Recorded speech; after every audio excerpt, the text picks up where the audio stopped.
সে কি আবার কোনো ভালোবাসার মানুষকে হারাতে চলেছে? অবশেষে যখন অনেক কষ্টে তাদের আব্বার কাছে যাওয়ার অনুমতি মিলল, তখন তিনি আধো ঘুমে রয়েছেন। আর হায়া আব্বার পাশে বসে নীরবে কাঁদতে লাগলো। তার চোখ শুকিয়ে গিয়েছে, কিন্তু সব অশ্রু তো চোখ দিয়ে ঝরে পড়ে না, তাই না? যদি আব্বার বন্ধু জিসান আঙ্কেল সেই সময় এসে না পড়তেন, তাহলে হয়তো তার চোখের পানিও আর থামানো যেত না।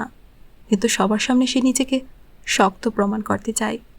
ফাতিমা প্রায় ভেঙেই পড়েছেন, কিন্তু সাবিন ফুপ্পু অবিশ্বাস্য ধৈর্যে সব সামলাচ্ছেন। সুলেমান খুব শক্ত মানুষ বেটা, চিন্তা করো না, একদম ঠিক হয়ে যাবেন।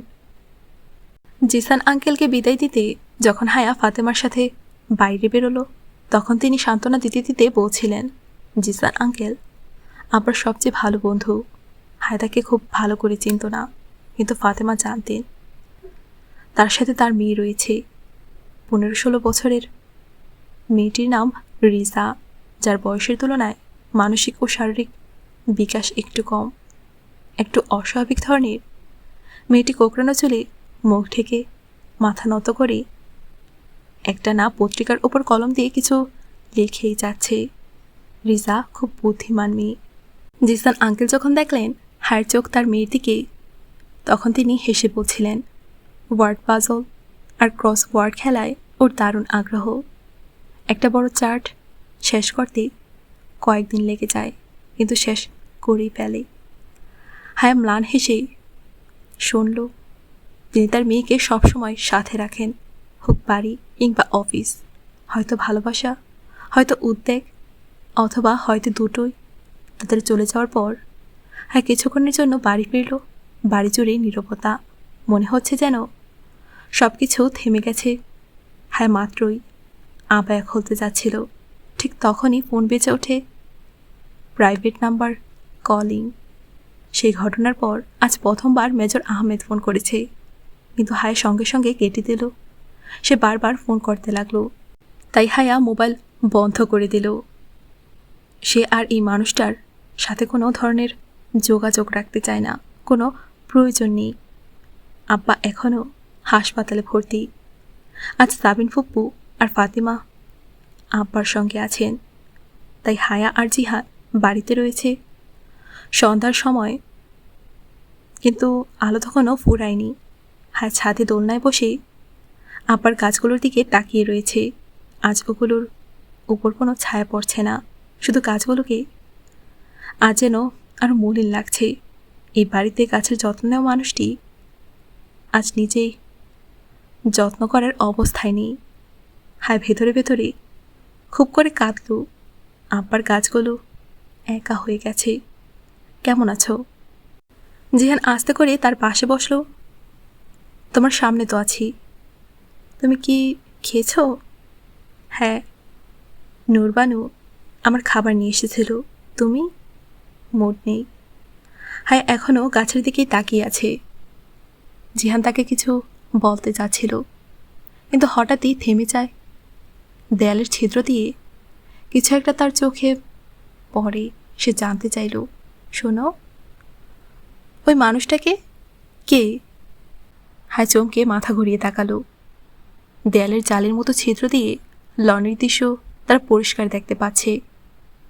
জেঠু ওনার বাড়ির ড্রাইভওয়েতে দাঁড়িয়ে একজন লোকের সঙ্গে কথা বলছেন। লোকটি কালো স্যুট পরা, হাতে একটা ব্রিফকেস। হায় তাকে চিনতে পারল না।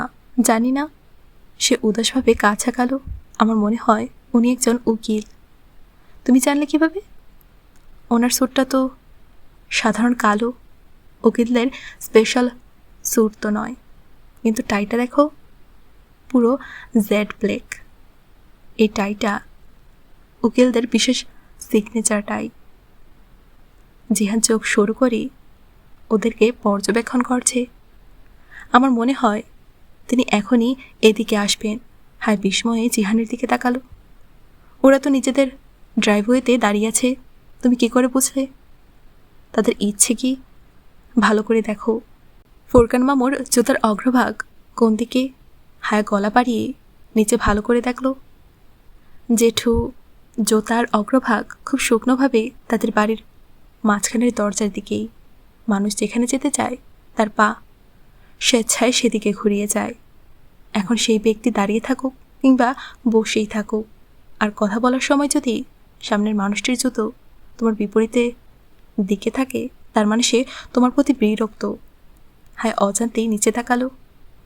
জিহানের কালো ফিতে বাঁধা বর্জরা একেবারে সিঁড়ির দরজার দিকে ছিল। ওই ফাইলটায় কি থাকতে পারে? জিহান এখন ভাবনায় ডুবে গিয়েছিল। হায় এবার দেয়ালের ফাঁক দিয়ে নিচে তাকালো। নিচে আইনজীবী সাহেব নিজের ব্রিফকেস থেকে একটা ফাইল বের করে জেঠুকে দেখাচ্ছেন। সোলেমান মামু তো কোম্পানির এমডি, তাই না? হ্যাঁ, আর বাকি সবাই শেয়ার হোল্ডার। তার মানে হলো মামুর অসুস্থতার কারণে কিছু কাজ আটকে গেছে, তাই অন্য শেয়ার হোল্ডাররা কিছু কাগজপত্রে তাকে সই করাতে চাইছে। মামুর পাওয়ার অফ অ্যাটর্নি কার কাছে? আমার কাছে। হায় প্রায় অজান্তেই বলে বসল। জিহান চমকে গেল। আসলে অনেক আগে আব্বা আমাকে নিজের অ্যাটর্নি ইন ফ্যাক্ট বানিয়েছে, এবং এটা শুধু ওই সময়ের জন্য যে যদি কখনো খোদা না করুক তিনি কাজ করতে অক্ষম হয়ে পড়েন। অর্থাৎ এই মুহূর্তে আজগর অ্যান্ড সন্স এর ম্যানেজিং ডিরেক্টর এর সাথে আমি কথা বলছি, তাই না? জিহান বলছিল, আরে না, আমি তো শুধু অ্যাটর্নি ইনফ্যাক্ট। আব্বা সুস্থ হয়ে উঠলেই সব কিছু নিজের হাতে সামলে নেবেন, ততক্ষণ জেঠু ফুরকান সামলাবেন। বলতে বলতে হায়া নিচে তাকালো। ফুরকান জেঠু এখন বোঝার ভঙ্গিতে মাথা নাড়তে নাড়তে ফাইলের পাতা উল্টাচ্ছেন। সেজন্য তাদের সোলেমান মামুর পাওয়ার অফ অ্যাটর্নি প্রয়োজন, এবং হয়তো তারা সেই কাগজে সই করিয়ে নিতে এসেছেন। জিহান, হতে পারে এটা তাদের কোনো বন্ধু, আর তোমার সব আন্দাজি ভুল। আর যদি আমার আন্দাজ সঠিক হয়, তুমি কি ওদের পাওয়ার অফ অ্যাটর্নি দিয়ে দেবে? হ্যাঁ, দেব না কেন? জেঠু তো আব্বার ভাই। জিহান আফসোসের ভঙ্গিতে হাইকে দেখল।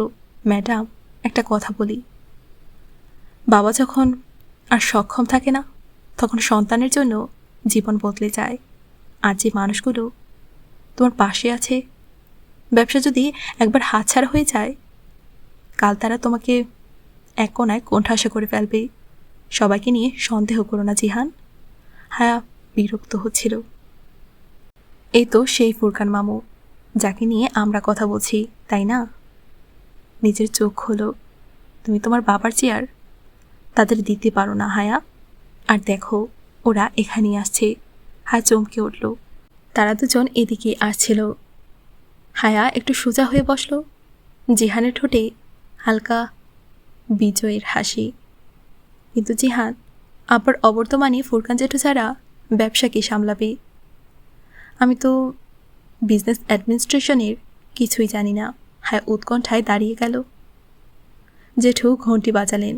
নূরবানু রান্নাঘর থেকে ছুটে দরজা খুলল। তোমার জানা থাকুক বা জানা না থাকুক, তুমি কাউকে তোমার বাবার চেয়ার দিতে পারো না। নিজের জায়গা কখনো ছেড়ে দিতে হয় না। হোটেল গ্র্যান্ডের উদাহরণ মনে করো।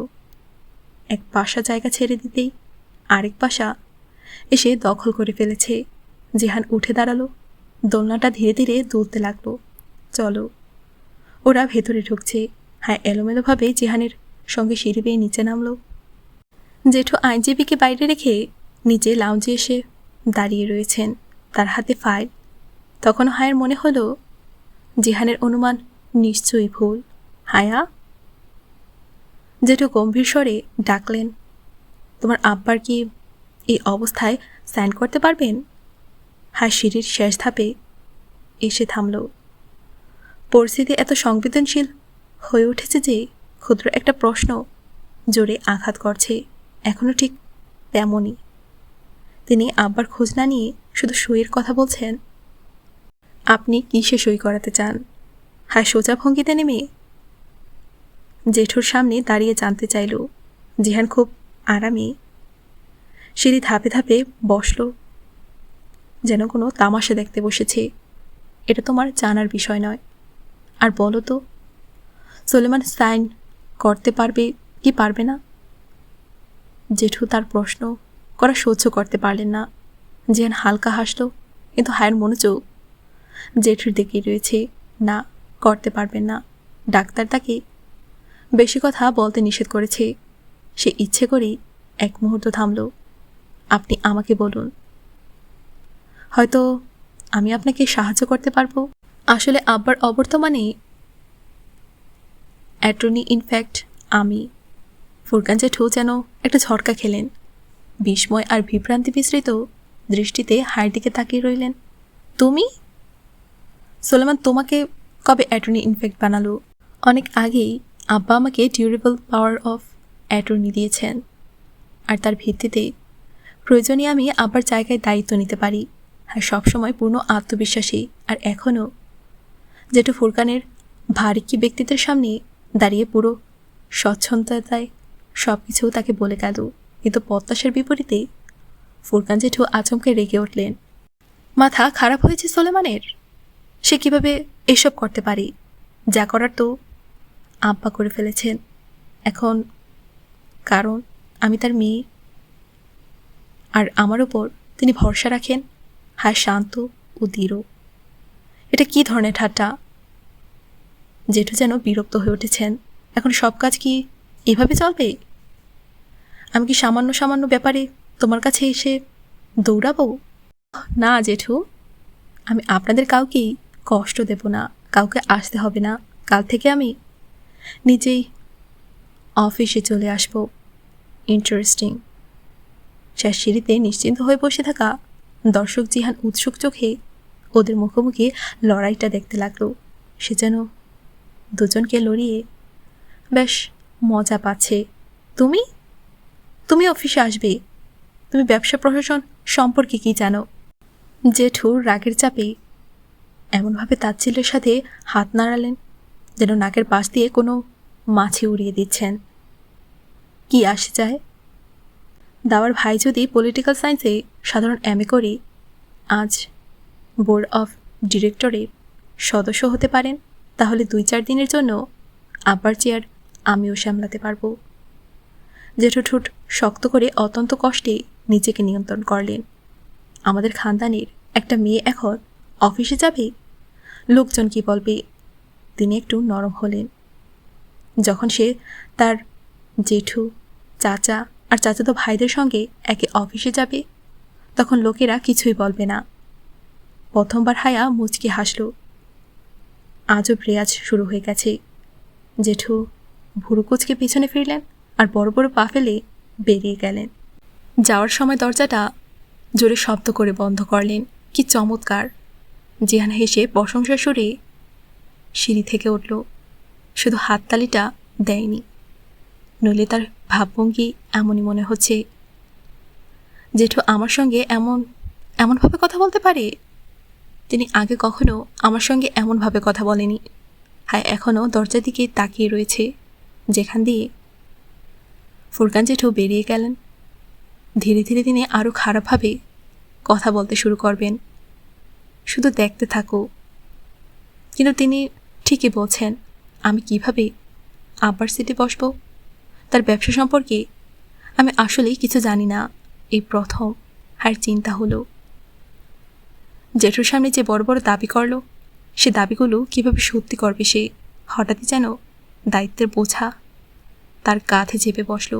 হায়া, সেদিন রাতে যখন তুমি আমাকে সব কিছু বললে, তখন তোমার সম্পর্কে আমি 2টি সিদ্ধান্তে পৌঁছেছিলাম। 1, যে মেয়ে কারো সাহায্য ছাড়া এত কিছু একা সহ্য করতে পারে, সে ভীষণ শক্ত মেয়ে। হয়তো কয়েক মাস আগে তুমি এমন শক্ত ছিলে না, কিন্তু এখন তুমি শক্ত হয়ে গেছো। জিহান নরম কণ্ঠে ধীরে ধীরে হায়ের সামনে এসে দাঁড়ালো। হায় তখনও দরজার দিকেই তাকিয়ে আছে। 2, তুমি সেই সাইকো অফিসারের পাজল সমাধান করছো, যা থেকে আমার মনে হলো তুমি বুদ্ধিমতী, দ্রুত সিদ্ধান্ত নিতে জানো এবং সাধারণ ছোট বিষয় থেকেও নিজের সমস্যার সমাধান খুঁজে নিতে পারো। বিশ্বাস করো, ব্যবসা সামলাতে ডিগ্রি না, সাধারণ জ্ঞান, ধৈর্য আর শক্ত নার্ভ লাগে। আর এই 3টাই তোমার মধ্যে আছে, তাহলে ভয় কিসের? হায় ধীরে ধীরে দরজা থেকে দৃষ্টি সরিয়ে জিহানের দিকে তাকালো। তুমি কি আমাকে সাহায্য করবে? একদমই না, যা করার একাই করো, আর নিজে করো, কারণ তুমি করতে পারো। দায়সারা আচরণ করে জিহান দরজার দিকে চলে গেল। হায়া হতবাক হয়ে জিহানকে যেতে দেখল। এই মানুষটার কাছে সে সাহায্য চাইল কেন? ভাবল কিভাবে যে সে সাহায্য করবে? সে তো জিহান, সে সবসময় হায়াকে একা ফেলে রেখে চলে যায়। এখন সে কী করবে? হাত দিয়ে মাথা চেপে ধরে হায়া সোফায় ঢলে পড়ল। এটা তার আত্মসম্মানের প্রশ্ন হয়ে গেছে। জেঠুর সামনে এত বড় মুখ করে কথা বলে এখন পিছিয়ে যেতে পারে না। পিছিয়ে যাওয়ার সব পথ বন্ধ। কাল থেকে তাকে সত্যি অফিসে যেতে হবে, সে জানি। কিছুদিনের তো ব্যাপার। নিজেকেই সান্ত্বনা দিল হায়া। রাতেই হায়া আব্বাকে দেখতে গেল। ফাতেমা কাছে না থাকায় সে আব্বার হাত সাবধানে ধরে নরম স্বরে তাকে সিদ্ধান্ত জানালো। সব কথা শুনি আব্বার ফ্যাকাশে ঠোঁটে একটুখানি হাসি ফুটল। বাকির সাহেবের সঙ্গে দেখা করে নিও, ওই তোমাকে পুরো কাজ বুঝিয়ে দেবে। ক্লান্ত দুর্বল কণ্ঠে আবার শুধু এতটুকু বলতে পারলে। আর জিসান, জিসান আমার খুব ঘনিষ্ঠ বন্ধু, কোনো সাহায্যের প্রয়োজন হলে তাকে বলবে। তারপরই তিনি চোখ বন্ধ করলেন। রোগ একমাত্র জিনিস না যা মানুষকে ভেঙে ফেলে। দুঃখী বেশি আঘাতদানকারী। আব্বাও ভেতর থেকে ভেঙে গিয়েছেন। রোহেলের ওপর হায়ের আগের চাইতে বেশি রাগ উঠল। ফাতেমা সামনে এলে হায় সরাসরি শুধু বলল, কাল আমি আব্বার অফিসে যাব। ফাতেমা বিস্ময় তাকালেন। কেন? আব্বা বলেছেন। আচ্ছা, আপনি এসব ব্যবসায়ের কথা আব্বার সাথে এখন বলবেন না, ডাক্তার মানা করেছেন। হায় এড়িয়ে চলে গেল। সে ফাতেমাকে জানে। তার জানা হয়ে গেছে যে তার সিদ্ধান্তে ফাতেমা একদম খুশি নন। সত্যি কথা বলতে হ্যাঁ, নিজেও খুশি নয়। সে নিজেও এসব চায় না। এসব জিহানের জন্য ঘটেছে। সে হায়কে ফাঁসিয়ে দিয়ে নিজে পেছনে সরে গেছে।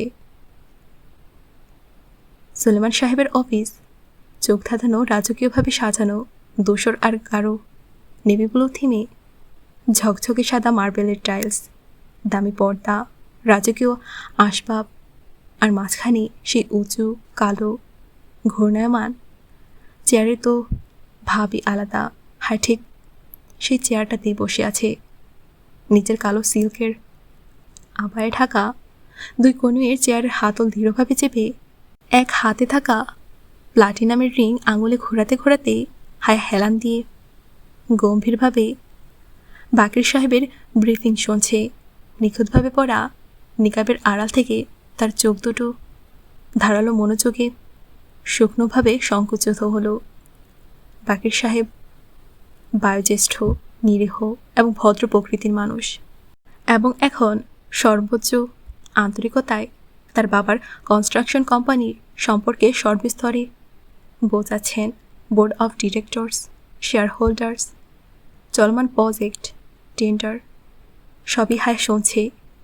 কিন্তু কিছু ব্যবসায়িক শব্দ তার কাছে খুবই জটিল লাগছে। সে বুঝতে পারছে না। মাঝে মাঝে ব্যবসার সম্পর্কে নিজের অজ্ঞতা নিয়ে তার ভেতরে আফসোস হচ্ছে। সে নিজেকে বোঝাচ্ছে এই আফসোস শুধু কম জ্ঞান হওয়ার জন্য। তাই বলে জেঠু যেভাবে চ্যালেঞ্জ করেছে সেটা নিয়ে অনুশোচনা নেই। যদিও সত্যি বলতে ভেতরে ভেতরে সেই চ্যালেঞ্জ নিয়ে তার আফসোস বেশি হচ্ছে। কোম্পানিতে 40% শেয়ার আপনার আব্বার।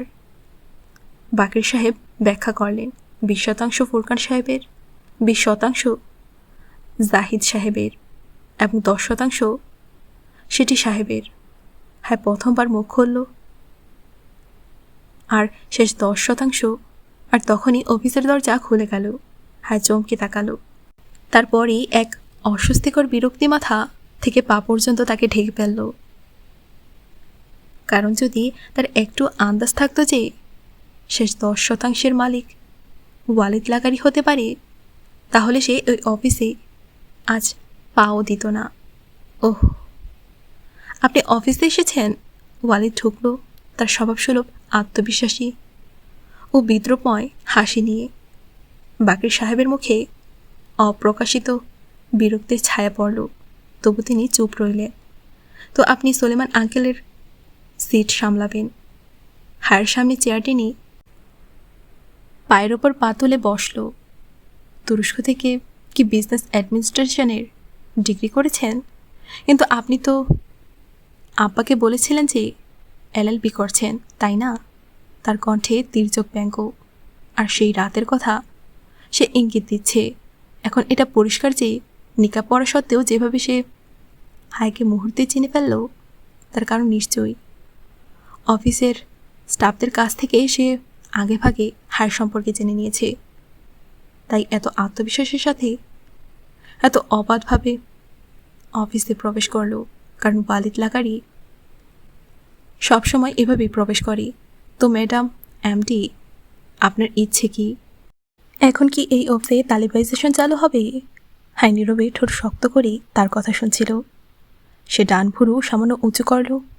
নিকাবের আড়াল থেকেও চোখ দুটোতে যে কড়া প্রশ্ন রয়েছে তা স্পষ্ট দেখা যাচ্ছে। আমি আপনাকে চিনতে পারলাম না। আপনার পরিচয়? বাকের সাহেব? এ ভদ্রলোক কে?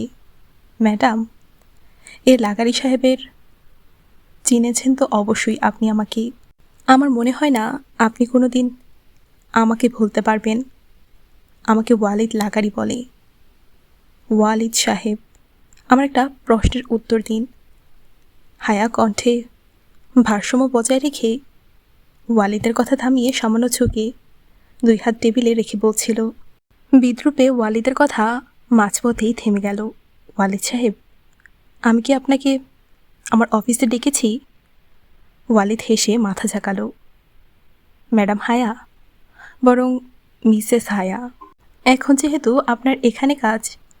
ওয়ালিদ সাহেব, আমি কি আপনাকে ডেকেছি? এবার তার কণ্ঠ আরও দৃঢ়, স্পষ্ট, কড়া। ওয়ালিদের ভুরু কুঁচকে গেল। সলমান আঙ্কেলের অফিসে আসার জন্য আমার অনুমতির? ওয়ালিদ সাহেব, আমি কি আপনাকে ডেকেছি? হ্যাঁ বা না, শুধু এর উত্তর দিন। সে বেশ উঁচু কণ্ঠে বলতে বলতে চেয়ার থেকে উঠে দাঁড়িয়ে গেল। বাকের সাহেবও সম্মানের সাথে উঠে দাঁড়ালেন।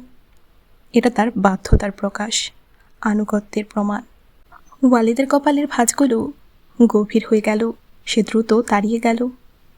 সুলেমান আঙ্কেল, আমার সাথে এমন ব্যবহার কখনো সহ্য করবেন না। আমি আপনার সাথে এর চেয়েও খারাপ ব্যবহার করতে পারি। বাকের সাহেব, এ ভদ্রলোকের এখন বাইরে যাওয়ার সময় হয়েছে। প্লিজ ওনাকে দরজা খুলে দিন। বাকের সাহেব কিছুটা দোটানায় পড়ে হায়ের দিকে তাকালেন। তারপর ঘোরার জন্য এগোতেই ওয়ালিদ হাত তুলে তাকে থামিয়ে দিল। আমিও দেখে নেব আপনি এই অফিসে কতদিন টিকে থাকেন। বাকের সাহেবও শত্রুভাবাপন্ন দৃষ্টিতে ওয়ালিদকে দ্রুত ঘুরে যেতে দেখল। হ্যাঁ, আবারও চেয়ারে বসে ইন্টারকমে রিসিভার তুলে নিল। এই মানুষটাকে যদি আবার আমার অফিসে বিনা অনুমতিতে ঢুকতে দেখি, তাহলে আপনার চাকরি চলে যাবেই, শুনেছেন? আর হায়া আসলে কথাগুলো ওয়ালিদ লাগারিকে শোনালো যে। তার কথা শেষ হতেই দরজা দিয়ে বেরিয়ে গেল। জি জি ম্যাডাম। আব্বার সেক্রেটারি ঘাবড়ে গেলেন। বসুন। রিসিভার নামে হায়া বাকের সাহেবকে বসতে ইশারা করল। বাকি 10% শেয়ার তারই আছে ম্যাডাম। বাকের সাহেব আগের জায়গা থেকেই কথা শুরু করলেন। এই সময়ের মধ্যে হায়া কয়েকটা গভীর শ্বাস নিয়ে নিজেকে গুছিয়ে নিল। আগে ওমায়ের লাগারি অফিসে আসতেন, কিন্তু গত 1 মাস ধরে তিনি চিকিৎসার জন্য বাইরে গেছেন। আর কয়েকটা বিস্তারিত ব্যাপার বলার পর তিনি আজকের বোর্ড অফ ডিরেক্টরসের সম্ভাব্য মিটিং সম্পর্কে জানাতে লাগলেন।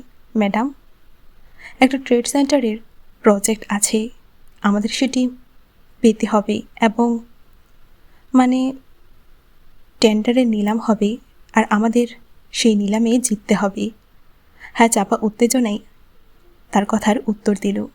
মাঝে মধ্যে অবসর সময় টিভির নাটকে হায়া এই দৃশ্য বহুবার দেখেছে যে টেন্ডারের নিলাম হয় এবং বিপক্ষ কোম্পানিগুলো নিলামে অংশ নেয় কমপক্ষে নির্মাণ ব্যবসা সম্পর্কে এতটুকু ধারণা আছে তার কাছে। বাকের সাহেব এক মুহূর্ত চুপ থাকলেন, তারপর মাথা নেড়ে বললেন, না ম্যাডাম, এখানে টেন্ডারের নিলাম নেই। আচ্ছা। হ্যাঁ অস্বস্তি লুকিয়ে মাথা নেড়ে বলছিল, এবার সে মাঝখানে কথা বলবে না, চুপচাপ সব শুনবে। আসলে একটা গ্রুপ টেন্ডার সেন্টার বানাতে চায়। তারা এজন্য বিভিন্ন কোম্পানির আইডিয়া দেখতে চায় যে কার কোম্পানি তাদের জমিটাকে সবচেয়ে ভালোভাবে ব্যবহার করে উচ্চমানের ট্রেড সেন্টার বানাতে পারি। যদি আমাদের আইডিয়া অনুমোদিত হয় তাহলে প্রজেক্টটা আমরা পেয়ে যাব। ভদ্রতার সাথে বাকির সাহেব উঠে দাঁড়ালেন। হেড আর্কিটেক্ট রিজওয়ান বেগ সাহেব মাঝবয়সী, বহু বছরের অভিজ্ঞতা সম্পূর্ণ একজন মানুষ, কিন্তু তার ব্যবহার এমন যেন তার সামনে কোনো অশিক্ষিত মেয়ে বসে আছে, যাকে ব্রিফ করা তিনি নিজের জন্য অপমানজনক কাজ মনে করছেন। ইচ্ছে করেই কঠিন কঠিন স্থাপত্য সংক্রান্ত শব্দ ব্যবহার করতে করতে খুব উদাসীন ভঙ্গিতে তিনি নিজের কাজ হায়কে দেখাতে লাগলেন। এটা ট্রেড সেন্টার, এটা পার্কিং লট, এখানে আমরা এভাবে করব, ওদিকে ওভাবে। হ্যাঁ চেয়ারের পিঠে হেলান দিয়ে দুহাত একসাথে জোড়া করে অবস্থায় অত্যন্ত ধৈর্য নিয়ে তার কথা শুনে যাচ্ছি। আপনার তো এসব জানা থাকার কথা নয় ম্যাডাম। যাই হোক, দেখুন, এটা তো অসাধারণ প্রজেক্ট প্ল্যান যে বিল্ডিংটা দেখলেই ক্রেতা প্রথমেই গাড়ি এখানে পার্ক করবে, তারপর নেমে শপিং শুরু করবে। হায়া মনে মনে ভাবল, হ্যাঁ, যদিও আমি কখনোই এই মরণকুয়োতে নিজের গাড়ি পার্ক করব না। গাড়ি কিছু হলে তো রুহেল আমাকে ছাড়বে না, কারণ সেটা তার গাড়ি। কিন্তু রুহেল তো এখন অনেক কিছুই ছেড়ে দিয়েছে, আর গাড়ি তো জিহানের কাছেই। জিহান এখন কী করছে কে জানি। উফ, হায়া, কাজে মন দাও। হায়া মাথা চাকিয়ে আবার রিজওয়ান বেগের দিকে মনোযোগ ফিরিয়ে আনলো। ডিজাইনের কিছুই তার বোধগম্য হয়নি, কিন্তু এত দক্ষ আর্কিটেক্ট যখন এত প্রশংসা করছেন তাহলে ডিজাইনটা নিশ্চয়ই খুব ভালো, এতে হায়ের সন্দেহ রইল না। বোর্ড অফ ডিরেক্টরসের মিটিং হায়ের প্রত্যাশার চেয়েও অনেক বেশি খারাপ হলো। কনফারেন্স রুমে ঢুকতেই দেখলো লম্বা টেবিলের দুই ধারে সারি সারি চেয়ারে স্যুট বুটেড গম্ভীর মুখের কয়েকজন ভদ্রলোক বসে আছেন। চেয়ারম্যানের চেয়ার ফাঁকা।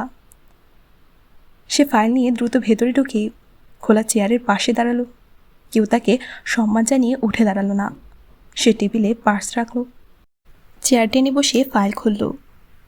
তারপর মাথা তুলে তাকাতেই দেখল উপস্থিত সব পুরুষের দৃষ্টি তার দিকে স্থির। ফুরকান জেঠু, জাহিদ চাচা, দাওয়ার ভাই, ওয়ালিদ লাগারি আর কয়েকটি অপরিচিত মুখ। এক মুহূর্তের জন্য তার আত্মবিশ্বাস টলমল করে উঠল, কিন্তু ঠিক তখনই তার মনে পড়ল যে মেয়ে এত কিছু একা সহ্য করতে পারে সে খুব শক্ত মেয়ে। সে দ্রুত নিজেকে সামলে নিল। ভূমিকার পর সে তার স্বাভাবিক দৃঢ়তা আর স্পষ্টভাষী ভঙ্গিতে বলতে লাগল, সুলেমান আসগরের অ্যান্টনি ইনফ্যাক্ট হিসেবে তার সুস্থতা ফিরে পাওয়া পর্যন্ত আমি তার সিট সামলাবো। আশা করি এতে কারো আপত্তি থাকবে না। আপত্তি তো আছেই, কিন্তু করার বা কী আছে? ফুরকান জেঠু বিরক্ত আড়াল করে হাত নেড়ে বললেন। হ্যাঁ, খুব গম্ভীরভাবে তার দিকে ঘুরে তাকালো। জি স্যার, জানি অনেকের আপত্তি থাকবে, কিন্তু যেহেতু আপনি আমার পাশে আছেন তাই বাকিদের নিয়ে আমার কোনো ভাবনা নেই। এবার কাজে আসি। হ্যাঁ এমনভাবে ঘিরে ফেলল তাকে যে জেঠু না সম্মতি দিতে পারলেন না অস্বীকার করতে পারলেন, এবং হায় সরাসরি মিটিংয়ে এজেন্ডায় চলে গেল। হায়ের ভুল ধারণা ছিল যে ওয়ালিদ আর কখনো তার পথে বাধা হয়ে আসবে না, কিন্তু সত্য হলো ওয়ালিদ সহ প্রায় সবাই, এমনকি দাওয়ার ভাইও, পুরো সময় জুড়ে সুযোগ পেয়ে তাকে প্রশ্নে প্রশ্নে জর্জরিত করতে লাগলো। ইচ্ছে করেই বিভ্রান্তিকর প্রশ্ন আর উত্তর দিলেই ঠোঁট পাকিয়ে ব্যঙ্গ করল। হায় রাগ হলো, কিন্তু আজ তাকে আয়শেগুলের ভদ্রমের মতো ধৈর্য দেখাতে হচ্ছে। তবে শেষমেশ তার ধৈর্য ভেঙে গেল যখন দাওয়ার ভাই কটাক্ষ করে বললেন, ম্যাডাম, আপনার তো এলএলবি শেষ হয়নি, তো একটা কনস্ট্রাকশন ফার্মের জটিলতা আপনি কিভাবে বুঝবেন? যখন আপনি 4 বছর দুবারই ইংরেজি পড়ে বিএ ডিগ্রি করতে পারেন, আর একটা সাদামাটা এমএ ডিগ্রি নিয়ে আজ এখানে বসে আমাকে প্রশ্ন করতে পারেন, তখন আমারও পূর্ণ বিশ্বাস আছে যে আমি খুব তাড়াতাড়ি এই কোম্পানির সব জটিলতা বুঝে নেব। খুব প্রশান্তভাবে কথাটা বলে সে ধীরে ধীরে উঠে দাঁড়ালো। কনফারেন্স রুমে মুহূর্তেই স্তব্ধতা নেমে এলো। দাওয়ার ভাইয়ের মুখ লাল হয়ে উঠল, কিন্তু তার পরোয়া করার কেউ নেই। হায়া আসসালামু আলাইকুম বলে নিজের জিনিসপত্র তুলে নিয়ে ঠিক সেই আত্মবিশ্বাসী ভঙ্গিতে বেরিয়ে গেল যে ভঙ্গিতে সে ঢুকেছিল। সুলেমান আসগরের দাম্ভিক মেয়ে। পেছন থেকে কেউ বলে উঠল, কিন্তু হায়া থামল না। পরশু তার প্রেজেন্টেশন, আর সে জানে যদি সেই প্রেজেন্টেশন সফলভাবে দিয়ে প্রজেক্টটা অ্যাপ্রুভ করতে পারে, তাহলে এই ফ্যামিলিস্ট লোকদের সামনে প্রমাণ করে দেবে যে সুলেমান আসগরের সিদ্ধান্ত সঠিক ছিল।